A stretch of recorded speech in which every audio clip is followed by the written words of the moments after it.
have to be baked to ride it. Hey.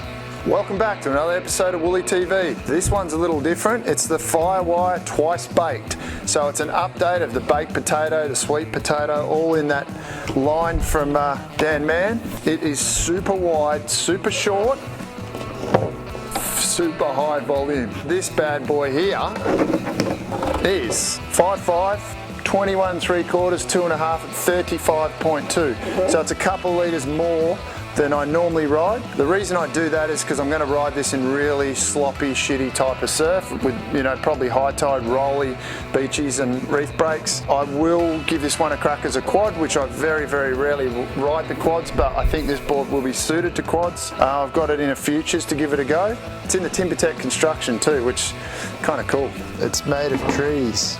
Wicked as. I'd hate to get too excited on it just yet. I want to get it in the water and give it a go, so I will get it out there and come back soon. Yoo!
So we've been surfing on the Twice Baked, which, as I said earlier, it's a twist and an update on the other old potatoes. The main difference in the shape is that really thin tail and the actual shale tape.